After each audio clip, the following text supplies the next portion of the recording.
主内弟兄姐妹们，大家安康，请大家调好心情，静下心来。视频聚会即将开始。首先，请大家低下头来，我们要默祷。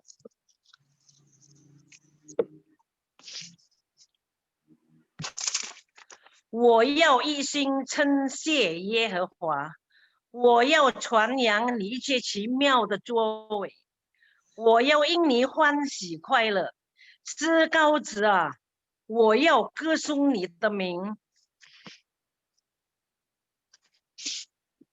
接下来我们要献上一首诗歌，坐在宝座上圣洁羔羊。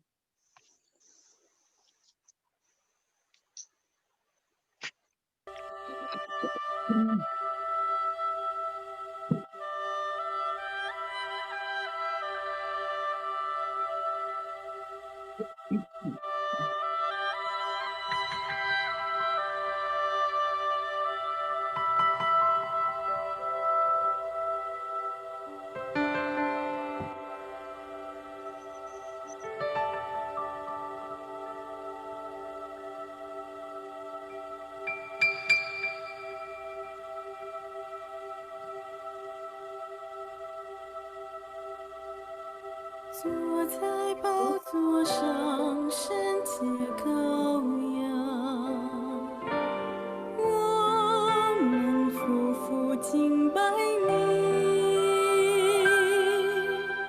昔在，今在，以后永在，唯有你是全能真神。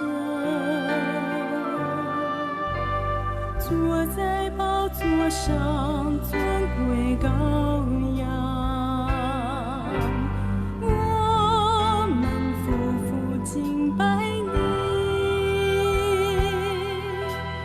颂赞尊贵荣耀全是都归给你，直到永远。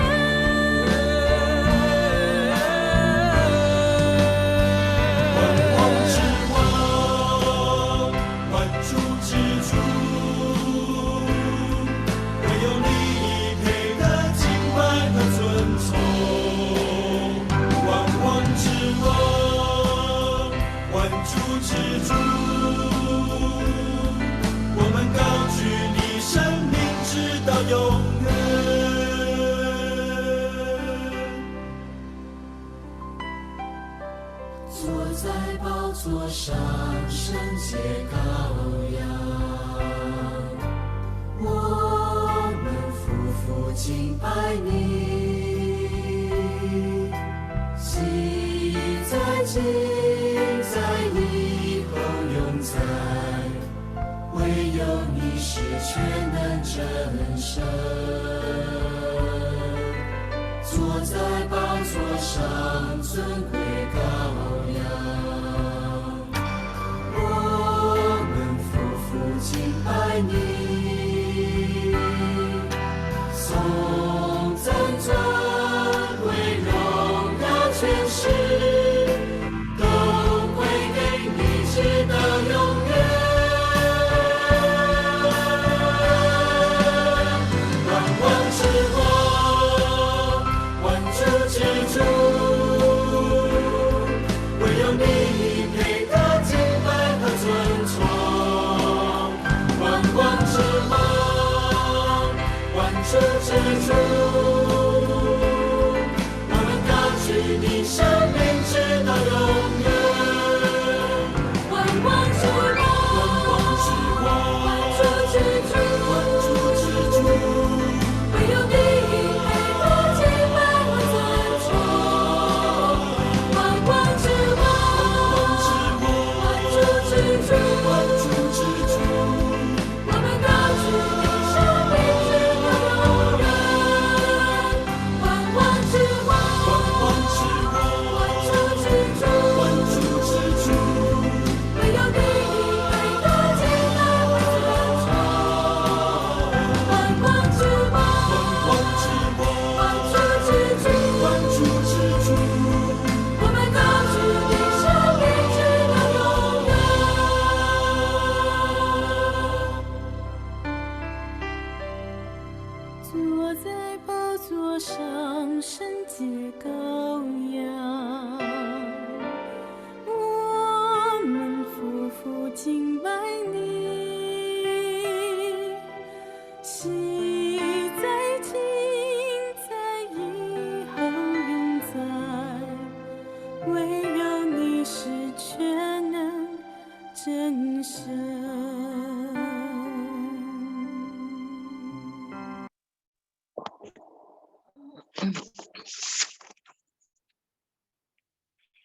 接下来我们要祷告。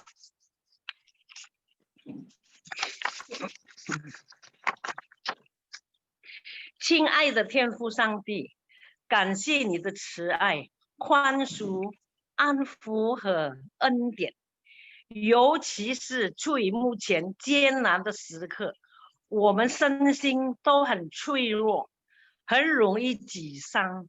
求你帮助我们，在困难中仰望你，也恳求主，你无论我们处于人生的高峰或低谷，要时时刻刻与我们同在。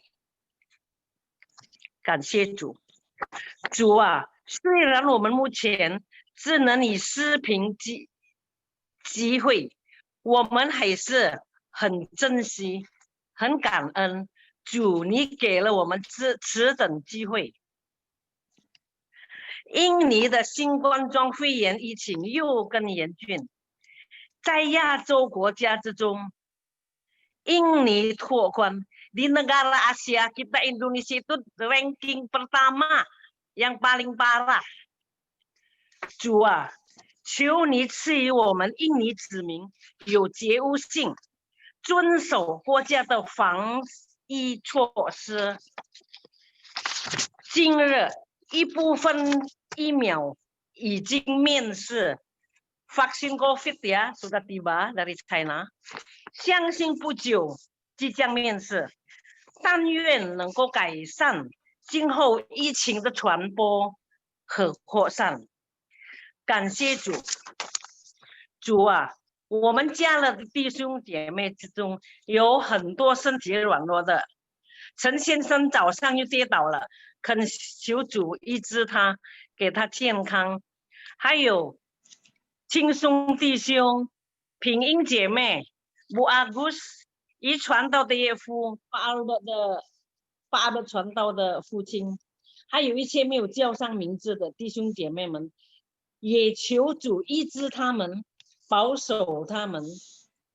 感谢主。待会路加那传道要与我们讲解主你的话语，希望这些话语能融入我们的心灵，也让我们更加深入了解认识主，信服主。感谢主。以上祷告是奉耶稣基督之名，求主垂听，也求主应允。阿们。接下来我们要再唱诗一首，耶和华是我的牧者。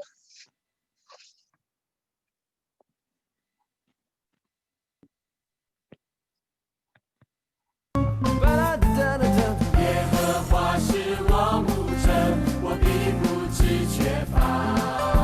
是我躺卧青草地，在安歇的水边。他是我灵魂苏醒，引我走正义路。我虽过死荫幽谷，也必不怕遭害。在我的人面前，为我摆设筵席。你拥有高我的头，使我腹背满溢。一生一世有恩惠，有慈爱跟随我。我要住在你殿中，直到永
下来我们要读经119篇120节到122节。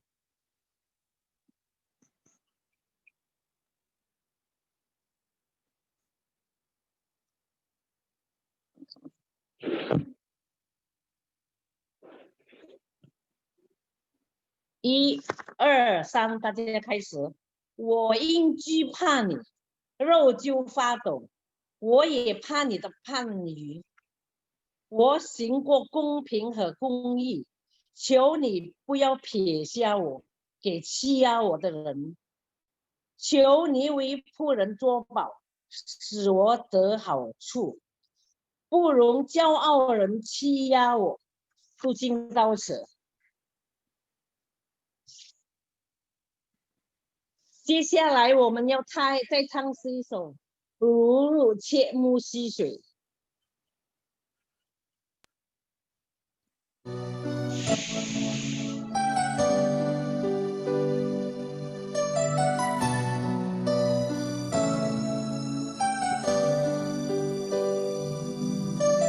神啊，我的心切慕你，如入切慕溪水。唯有你是我心所爱，我渴慕来敬拜你。你是我的力量，盾牌，我灵单单降服于你。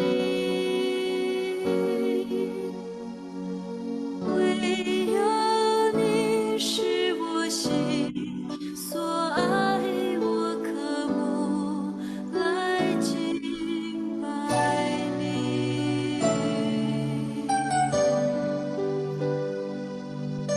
神啊，我的心切慕你，如入切慕溪水。唯有你是我心所爱，我渴慕来敬拜你。你是我的力量，盾牌，我灵单单降服于你。唯有你是我心所爱，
接下来到了讲道的时间，有请卢夏娜传道为我们证道。谢谢。Yuk, sebelum mendengarkan firman Tuhan, kita sama-sama berdoa ya. 我们先祷告. Yuk, kita berdoa. Tuhan, kami bersyukur kalau hari ini Tuhan boleh izinkan kami untuk bersama-sama kembali persekutuan. Kami boleh memuji Tuhan bersama. Kami juga boleh Tuhan izinkan untuk belajar sedikit daripada firman Tuhan. Kami berdoa, Tuhan yang boleh tolong, Tuhan yang boleh bukakan, sehingga kami boleh mengerti dan terlebih lagi kami boleh melakukan firman-Mu. Berbicaralah pada kami ya Tuhan, dan biarlah kami siap mendengarkan. Dalam nama Yesus Kristus kami berdoa, kami bersyukur. Amin. Oke, chị Chantal, tolong PowerPoint.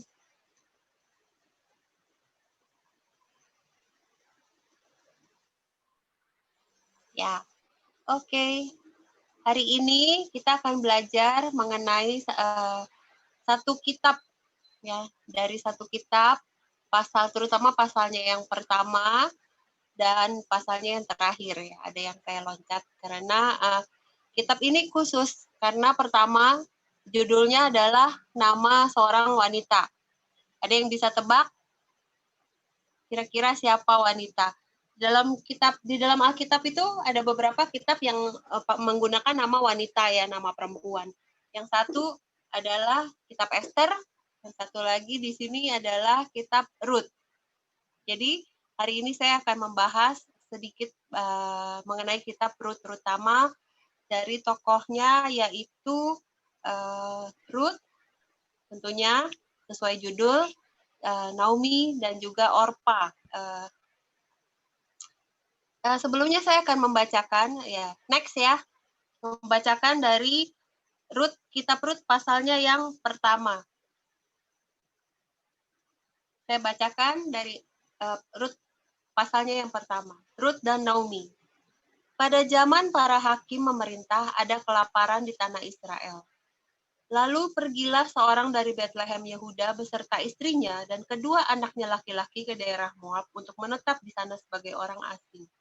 Nama orang itu ialah Elimelek, nama istrinya Naomi, dan nama kedua anaknya Mahlon dan Kilion. Semuanya orang-orang Efrata dari Betlehem Yehuda, dan setelah sampai ke daerah Moab, diamlah mereka di sana. Next. Slide berikut. Kemudian matilah Elimelek, suami Naomi. Next ya. Ini semua saputong ya. 不知道为什么它不动哎，等一下呀。 Saya nengko kan? Nah, lu. Ya, 我先 baca ya.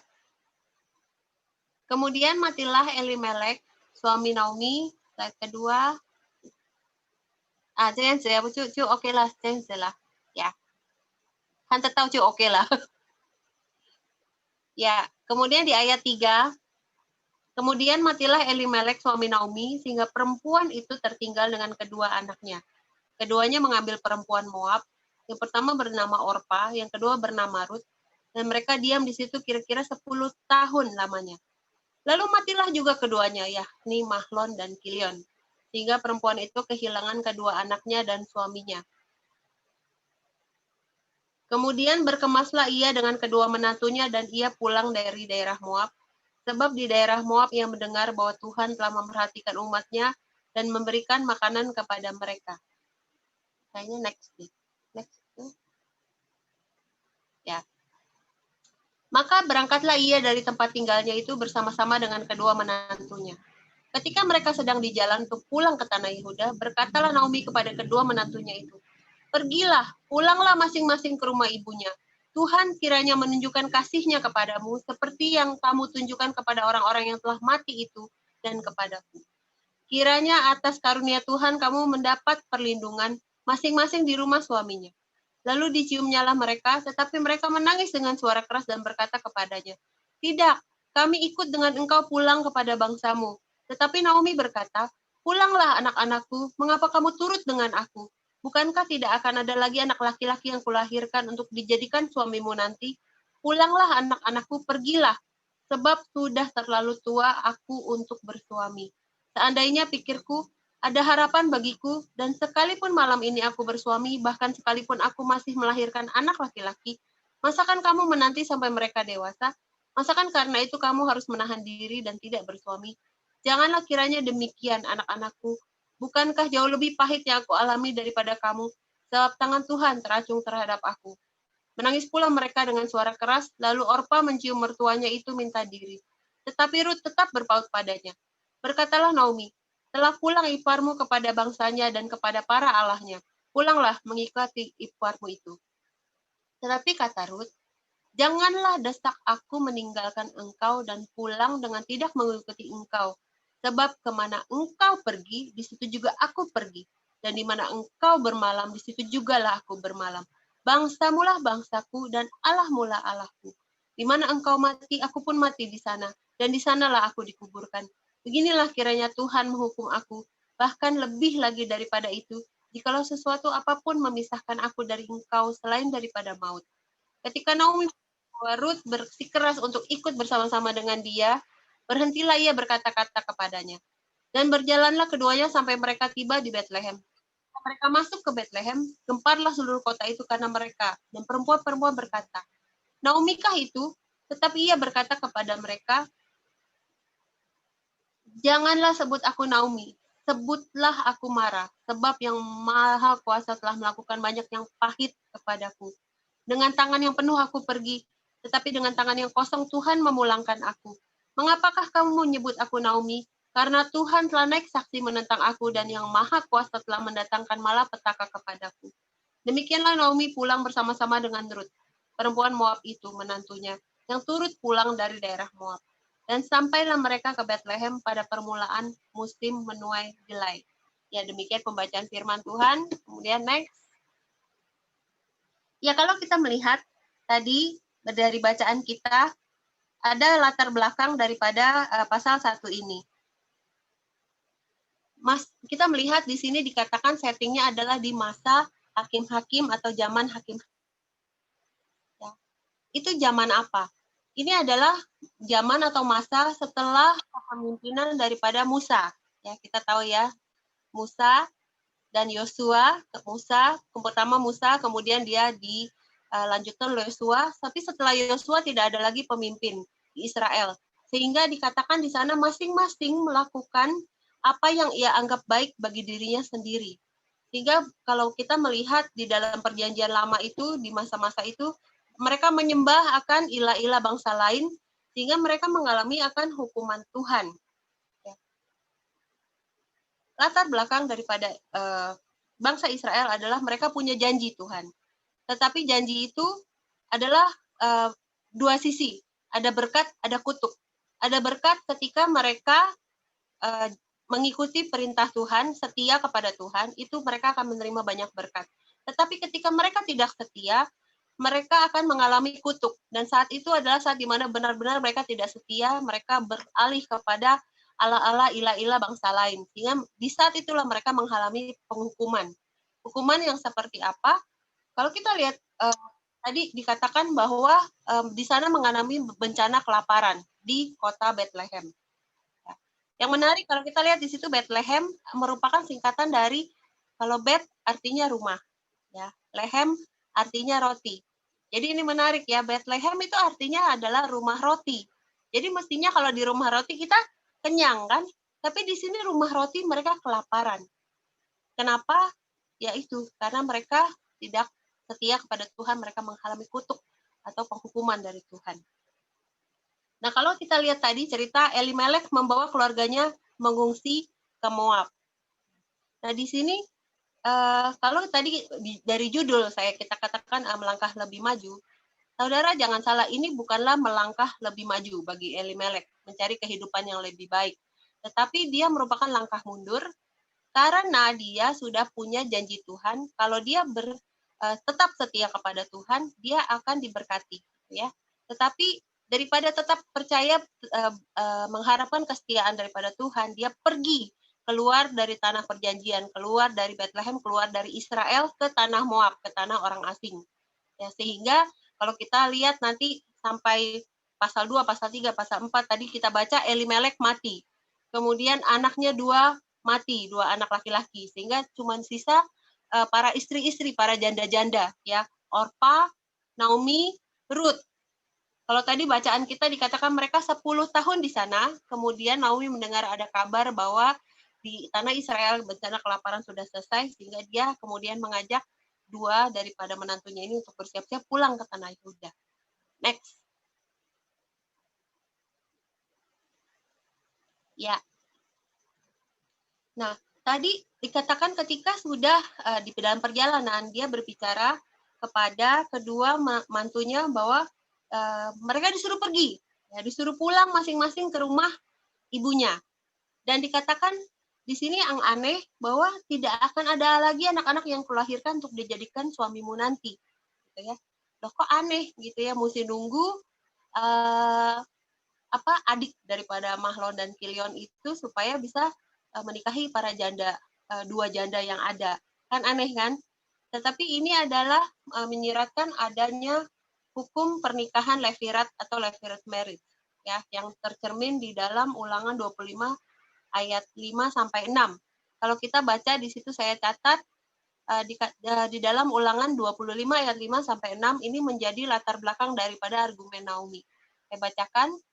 Apabila orang-orang yang bersaudara tinggal bersama-sama dan seorang daripada mereka mati dengan tidak meninggalkan anak laki-laki, maka janganlah istri orang yang mati itu kawin dengan orang di luar lingkungan keluarganya, ya. Jadi tidak boleh kawin dengan orang di lingkungan keluarganya. Tapi dia harus menikah dengan siapa? Saudara suaminya haruslah menghampiri dia dan mengambil dia menjadi istrinya, dan demikian melakukan kewajiban perkawinan ipar. Maka anak sulung yang nantinya dilahirkan perempuan itu haruslah dianggap sebagai anak saudara yang sudah mati itu, supaya nama itu jangan terhapus dari antara orang Israel. Ya. Jadi memang tidak boleh kawin dengan orang di luar lingkungan keluarga, tapi harus kawin dengan adik atau kakak daripada orang yang sudah meninggal atau saudara terdekat, ya, yang ada dari orang yang meninggal itu. Supaya apa? Supaya anak pertama dari orang yang meninggal itu menjadi anak daripada orang yang meninggal itu meneruskan nama orang itu, sehingga namanya tidak terhapus dari antara orang Israel. Sehingga ketika Naomi berkata, aku ini sudah tua, gitu ya, udah nggak mungkin menikah. Menikah pun, misalnya menikah pun terus hari ini punya anak, mau sampai kapan gitu kalian tunggu anakku supaya bisa menikah dengan kalian? Nggak mungkin. Gitu. Jadi pulanglah ke rumah orang tuanya, ke rumah ibunya. Dia bilang. Next. Jadi kita lihat bahwa sebenarnya argumen ini valid ya. Tapi bagaimana dengan keputusan Orpa dan Ruth? Kita baca. Orpa sama Ruth mereka punya kesamaan. Mereka sama-sama perempuan Moab. Mereka menantu dari Naomi dan Elimelek. Mereka sama-sama berdua disayang oleh Naomi. Ya, mereka dekat. Berapa kali kita baca tadi, pulanglah anak-anakku, gitu ya, benar-benar dianggap sebagai anak-anaknya oleh Naomi. Terus setelah waktu disuruh pulang, mereka berdua benar-benar memeluk, mencium Naomi, menangis dengan keras. Ini menunjukkan bahwa mereka saling menyayangi antara menantu dengan mertua. Tetapi kalau kita lihat ada perbedaan dari kedua orang tersebut. Kalau Orpa tadi dibilang menangis keras, dia mencium mertuanya, kemudian dia minta diri dan kembali kepada bangsanya dan kepada Allahnya. Ya, kalau kita lihat di gambar itu salah satu mencium itulah Orpa, mencium Naomi. Sedangkan kita lihat kalau Ruth dia berpaut pada Naomi, bersikeras untuk ikut. Ya, sehingga satu mencium terus pulang ke rumah ibunya, satu bersikeras ikut. Jadi dia memandang ke atas, memandang masa depan bersama dengan mertuanya. Luar biasa. Next.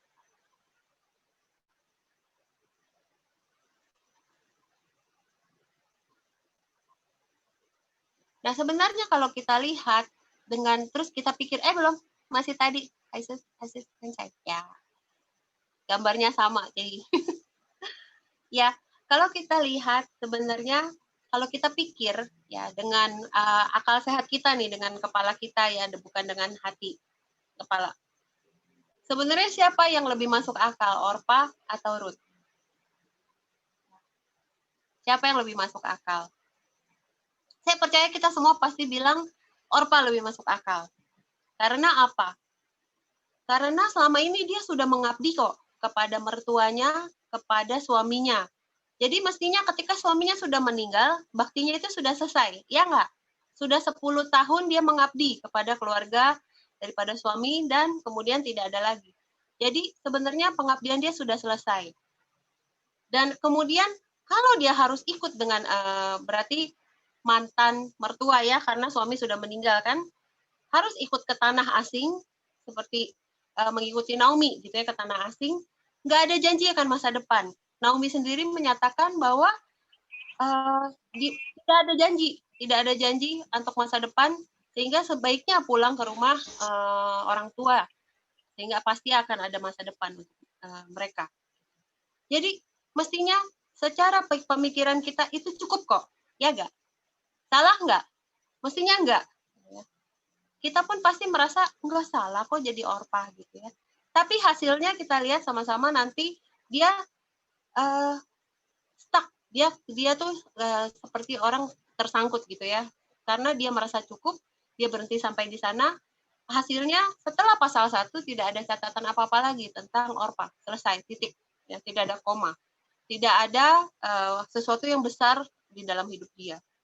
Ya, hanya ada di pasal 1 kemudian dia selesai. Nah, kalau kita lanjut dengan melihat Ruth, kita lihat Ruth, sebenarnya Ruth itu nggak masuk akal kan, ya.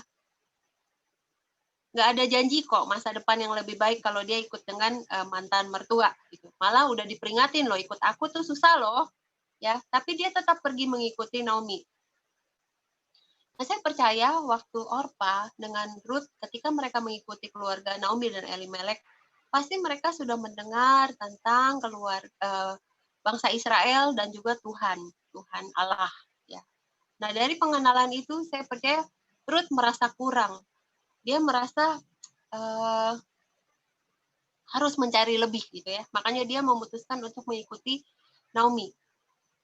Karena itu ada penafsir yang mengatakan bahwa iman Ruth itu lebih besar daripada Abraham. Kita sama-sama tahu ya, Abraham adalah bapa dari orang Israel, segala bapa dari orang Israel, dan dia dikatakan juga sebagai bapa daripada orang beriman.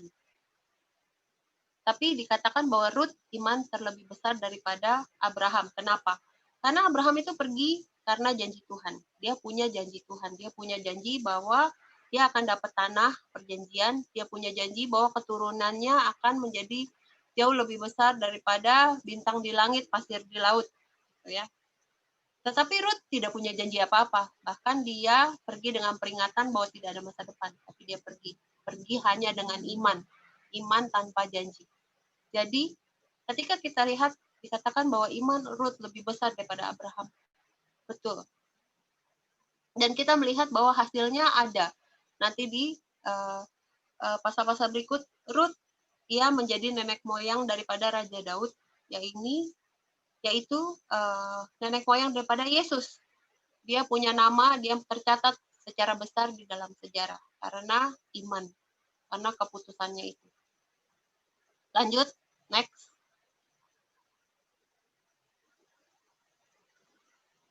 Pembelajaran apa sih yang bisa kita dapat ya dari sini? Saudara, seringkali kita masuk dalam posisi Orpa. Ya. Seringkali tanpa sadar kita masuk dalam posisi Orpa. Kita merasa cukup. Kita merasa ya jadi orang Kristen, kalau jadi orang Kristen ya cukup segini gitu kan.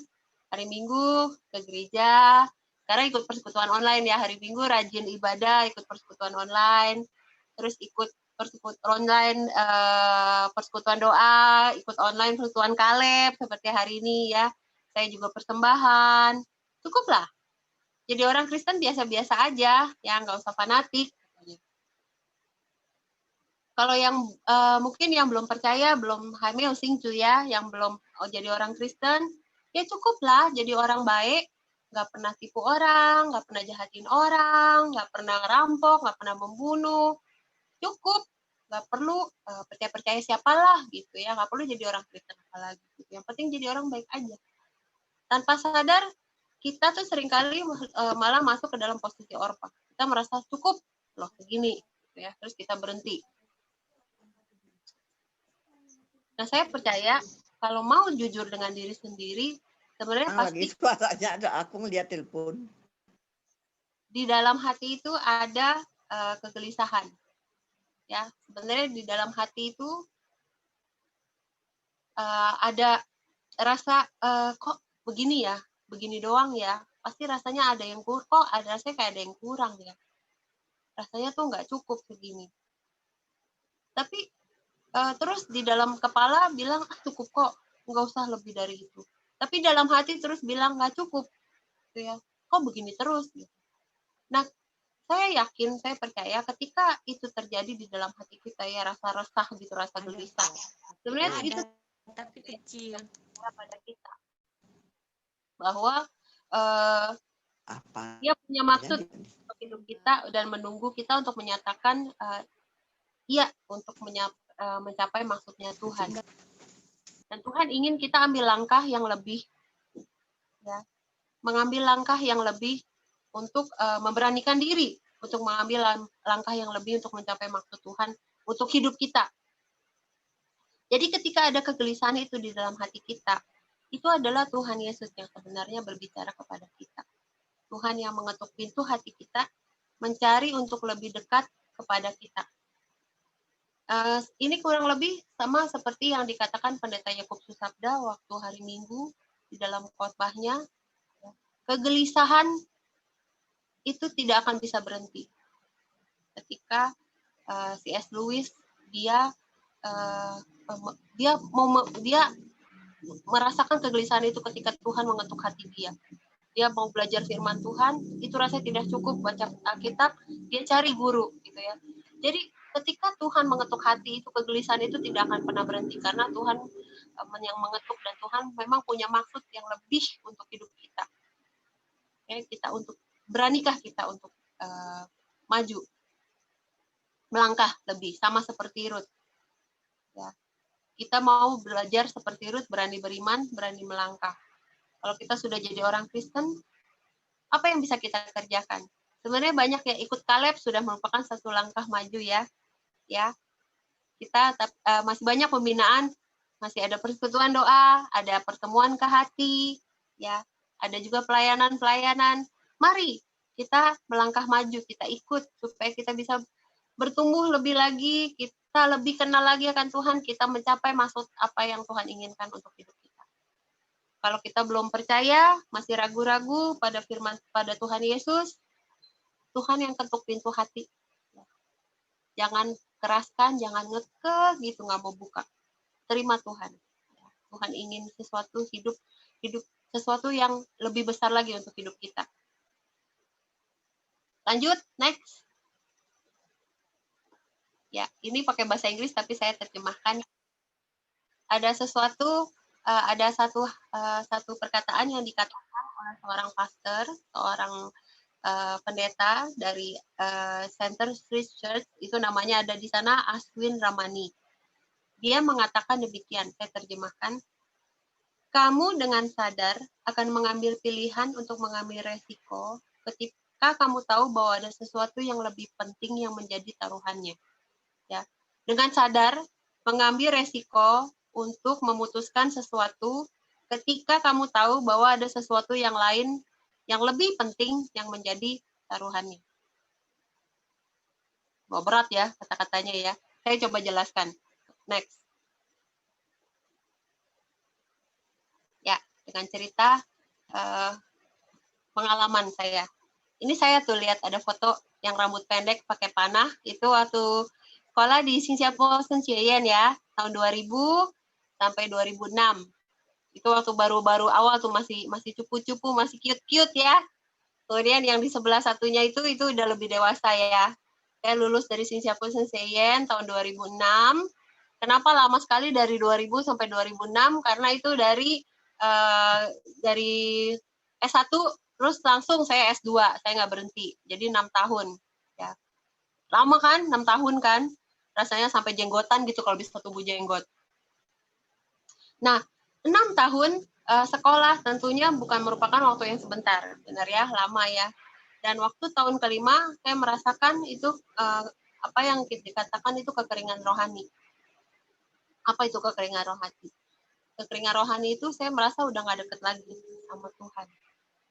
Memang ada yang bilang bahwa sekolah Alkitab itu merupakan tempat di mana kita bisa mati secara rohani karena terus semua otak terus yang diisi kayak celengan gitu ya, otak aja yang diisi. Tapi di sini tuh lama-lama kering karena hampir nggak ada waktu lagi juga, terlalu banyak yang harus dipelajari. Apalagi saya anak musik, jadi waktu itu jurusannya adalah musik gerejawi. Sebagai anak musik itu selain harus belajar kelas-kelas teologi, kita juga punya kelas-kelas musik gitu ya. Kelas-kelas musik itu bukan cuma nyanyi, bukan cuma main piano gitu ya, tapi kita juga belajar conducting, terus kita juga banyak konser, ya latihan juga harus ada minimal berapa jam gitu ya satu hari. Kemudian banyak latihan paduan suara, itu juga ada teori-teori musik, ada belajar sejarah, belajar ibadah, belajar manajemen, belajar kepemimpinan, banyak sekali yang harus dipelajari. Jadi tuh apa ya, itu yang membuat saya kering rohani gitu ya, karena hampir nggak ada waktu lagi untuk benar-benar punya waktu sama Tuhan secara pribadi. Tidur aja kurang gitu ya, satu hari itu paling tidur berapa jam. Anak-anak teologi itu biasa sore-sore suka pada main bola, kita tuh sore-sore baru selesai paduan suara. Jadi mereka tidur, kita baru bisa kerja tugas gitu ya. Jadi benar-benar berat gitu ya. Jadi benar-benar kering. Nah, jadi akhirnya waktu tahun kelima itu saya putuskan ada kegelisahan di dalam hati. Tuhan berbicara kepada saya di dalam hati, membuat hati itu resah, hati gelisah. Nggak bisa nih begini. Kok masuk sekolah Alkitab malah jauh dari Tuhan, bukan dekat dari Tuhan. Nah, terus itu suara itu berbicara dalam hati, sehingga akhirnya saya putuskan harus berani ambil langkah lebih baik, lebih maju, lebih berani, supaya nggak keluar dari sekolah Alkitab terus mati rohani. Jadi saya kemudian coba ambil kelas spiritualitas 1 semester, gitu ya, 1 semester itu sekitar 4-5 bulan, tapi nggak efek. Akhirnya ambil langkah lebih nekat lagi, gitu ya. Semester berikutnya kabur. Kalau bicara kabur, sebenarnya malu sekali bicara soal kabur. Tapi saya mau cerita karena ini langkah yang saya ambil ketika saya merasa bahwa kerohanian saya dipertaruhkan, hubungan saya dengan Tuhan dipertaruhkan. Jadi saya kabur dari kebaktian anak musik, khusus anak musik hari Selasa pagi. Setiap hari Selasa pagi itu kebaktian khusus anak musik, tapi biasanya memang cuma nyanyi-nyanyi, sharing, terus udah selesai sesama kita. Nggak ada yang pimpin dari dosen gitu, nggak ada yang pandu kita lah. Jadi saya kabur ke kelas teologi. Mereka ada namanya pastoral care group, kurang lebih kayak ke hati gitu ya. Nah di sana ada dosen, guru yang membimbing. Kemudian saya juga ngambil kelas-kelas teologi yang lebih berat gitu ya, khususnya kelas perjanjian lama. Nah di situ baru merasakan bahwa kekeringan itu disiram. Dari kelompok kecil itu pastoral care group itu dari dosen yang membimbing dari Bu Violet James bersama dengan teman-teman teologi, kita bisa sharing, kita bisa menceritakan pergumulan kita bisa dibimbing secara rohani, dan saat itu saya merasakan benar bahwa rohanian saya yang kering itu seperti pohon yang kering itu disiram. Ya. Juga dari kelas-kelas perjanjian lama yang saya ambil, yang biasanya saya hindari, saya cari kelas-kelas yang gampang gitu ya. Saya belajar banyak dari tokoh-tokoh Alkitab. Waktu kita sepanjang tahun ini belajar dari Daud kan. Kita tahu Daud itu secara karakter banyak sekali kelemahan ya. Dia tukang selingkuh gitu ya, dia selingkuh dengan Batseba, kemudian dia juga biarkan anak-anaknya saling rusak satu dengan yang lain. Tapi Tuhan mau pakai dia dengan luar biasa, Tuhan mau berkati dia. Karena dia berbalik dari dosa-dosanya, dia terus setia pada Tuhan. Ya. Kalau kita lihat tadi Ruth, kita cerita soal Ruth sekarang, dia orang Moab, dia bukan orang Israel. Tapi Tuhan mau pakai dia karena dia setia. Kita lihat Naomi, ya, dia pahit sebenarnya, dia sudah berdosa, dia pahit. Tapi kemudian nanti terakhir kita melihat bahwa dia menjadi sukacita. Jujur saya nggak bangga bahwa saya waktu itu kabur gitu ya. Tapi kalau saya hari itu tidak ambil keputusan itu, karena ada sesuatu yang berharga, yaitu kerohanian saya dipertaruhkan, saya yakin hari ini belum tentu ada hari ini. Belum tentu hari ini ada Lucy Fantau. Belum tentu hari ini saya ketemu dengan ai-ai asuk-asuk kalian. Mungkin saya tetap jadi orang Kristen gitu ya, tapi mungkin saya paling ngajar-ngajar gitu, jadi Fantau ya. Ataupun mungkin bisa juga saya mungkin malah nggak ke gereja lagi karena rasanya emang udah mati waktu itu secara rohani. Jadi waktu saya cerita ini adalah sesuatu yang benar-benar saya alami gitu ya, bahwa ketika ada sesuatu yang penting yang dipertaruhkan, kita akan berani mengambil untuk resiko. Ya, sama seperti Ruth, dia mengambil resiko dan kemudian nanti kalau kita lihat di terakhir ada happy ending buat dia. Ya, kita kembali kepada Ruth. Next. Ada happy ending di Ruth pasal 4. Ya, Ruth cuma ada 4 pasal. 1, 2, 3, 4. Happy endingnya apa? Ada seorang sanak saudara jauh gitu daripada Naomi Elimelek bernama Boaz. Nah, dia yang bisa punya hak untuk menikahi Ruth dan kemudian dia menikahi Ruth. Dia seorang kaya, cukup berumur, dan dia menikahi Ruth dan kemudian Ruth ini melahirkan anak laki-laki di ayatnya yang ke-13. Ya. Dan tetangga-tetangga dia, sanak saudara dia daripada Naomi menyatakan Ruth ini adalah menantu perempuan yang lebih berharga dari 7 anak laki-laki. Bayangkan ya, buat kita orang Cina itu 1 anak laki-laki itu berharga ya, karena meneruskan marga kan. Tapi di sini dikatakan Ruth itu menantu perempuan lebih berharga dari 7 anak laki-laki. Ya, benar-benar kalau dibilang bahasa kita tuh Ruth itu keren banget. Kemudian kalau kita lihat happy ending, ini happy ending dari Ruth gitu ya. Happy ending dari Naomi seperti apa? Dia memangku dan mengasuh daripada itu. Dan dikatakan itu sebagai anak Naomi ya, karena meneruskan marga kan dari keluarga Naomi kan, dikatakan oleh tetangga-tetangganya, orang-orang sekitarnya, pada Naomi telah lahir seorang anak laki-laki namanya Obed. Dialah ayah Isai, ayah Daud. Siapa Daud? Yaitu Raja Daud. Dia adalah nenek moyang daripada Tuhan Yesus Kristus ya, Tuhan kita. Jadi kalau kita lihat di sini, dia Ruth itu mengambil resiko dengan pilihan yang sadar ketika ada sesuatu yang berharga yang dipertaruhkan. Dia memilih ikut Naomi pulang kepada bangsa dan Tuhannya dan menjadikan Tuhan dan bangsanya itu menjadi Tuhan dan bangsanya sendiri. Kita melihat bahwa ternyata langkahnya itu tidak sia-sia. Tidak sia-sia. Tuhan memberkati dia, dia menikah, dia punya anak, dan dia menjadi nenek moyang daripada Yesus Kristus. Kita lihat bahwa Ruth dia berani melangkah lebih jauh. Sama seperti cerita saya tadi, saya pun tadi memberanikan diri untuk melangkah lebih jauh.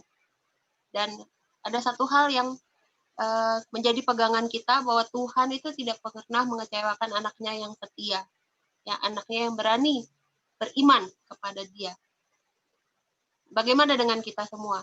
Apakah kita siap untuk mengambil langkah seperti Ruth atau mau berhenti seperti Orpa? Pilihan ada di tangan kita sendiri, di tangan kita semua. Beranikah kita untuk melangkah lebih jauh? Terakhir, saya ingin kasih lihat satu gambar. Gambar apa itu? Ini adalah gambar pohon mint yang saya tanam di depan jendela di Pastoria. Lucu kan? Dia sebenarnya kan cuma ada di dalam satu pot kecil, itu pot paling sekitar 10 cm. Dia tumbuh jadi semak-semak gitu ya. Ya, jadi rumpun. Tapi dari semak-semak itu muncul keluar satu sulur. Sendiri dia, yang panjang. Panjang kan tuh kira-kira semeter lebih itu ya, ada ya. Aneh kan? Lucu kan? Nah, dari sini saya melihat ya, pohon aja yang kecil itu dia berani untuk melangkah lebih jauh. Ya, walaupun dia nggak tahu, saya nggak tahu dia mau kemana, tapi dia melangkah lebih jauh. Bagaimana dengan kita? Apakah kita berani melangkah lebih jauh ketika Tuhan mengetuk pintu hati kita, ketika Tuhan meminta kita untuk beriman? Biarlah ini menjadi perenungan untuk kita belajar untuk beriman, untuk melangkah lebih jauh untuk Tuhan. Mari kita berdoa. Tuhan, kami bersyukur ya Tuhan untuk firman Tuhan yang Tuhan izinkan kami pelajari hari ini. Biarlah Tuhan yang boleh tolong kami. Sungguh ya Tuhan, kami boleh mengerti dan belajar.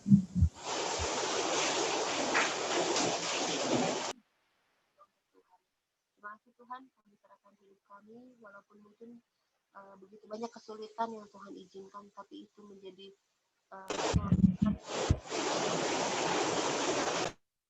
kasih Tuhan, kami serahkan hidup kami dalam pimpinan Tuhan, dalam nama Yesus Kristus kami berdoa. Amin. Ya, Wilson, ya, ya, balikin ya. 谢谢路西安娜传道的真道，主耶稣祝福你的侍奉。好，这个时候我要做绿场的会务报告。下周12月17号，讲员 Albert 传道，竹林林德长姐妹。好，以下的时间我们要听陈品英姐妹的见证。这个时候我把时间交给陈品英姐妹。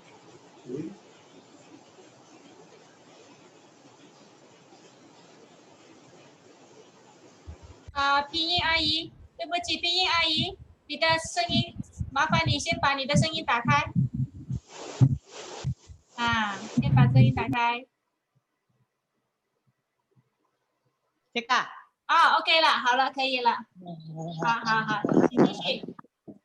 好，弟兄姐妹们，大家平安。感谢时间，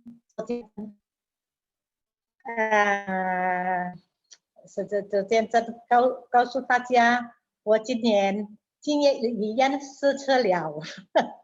第一次我打针，第二次我每天有吐，还有我的念道发炎。第三次朋友叫我找别的医生，找别的医生又住院。第四次开刀，我的saraf terjepit。开刀后我觉得没有好，还是很痛。我再找医生，他叫我开刀胸淋部这边。我告诉医生，我不要开刀了，我trauma了。我说我不要开刀了。我告诉医生我不要开刀，我trauma了。感谢主，现在我已经好多了，靠主耶稣的医治。好，我的见证到此，谢谢主耶稣帮助我了。和大家为我的祷告，阿们。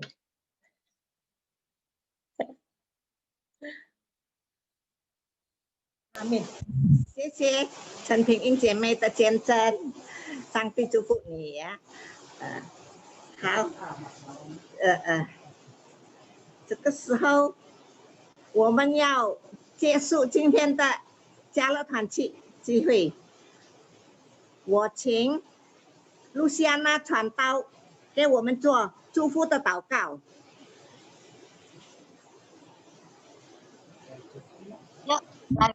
Oh ya. Tuhan, kami bersyukur kalau Tuhan izinkan kami semua walaupun di tengah pergumulan yang Tuhan izinkan, mungkin masalah kesehatan, mungkin masalah juga stres dan masalah keluarga dan lain-lain, Tuhan izinkan kami boleh terus setia pada Tuhan.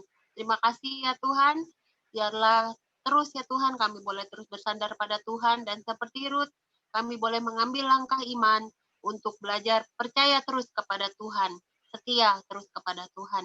Biarlah kasih karunia daripada Allah Bapa, juga berkat daripada Yesus Kristus, serta penyertaan pimpinan daripada Roh Kudus, boleh senantiasa atas hidup kami, dari sekarang sampai selama-lamanya. Amin. 阿妹，谢谢露西传道啊，也谢谢大家，上帝祝福大家。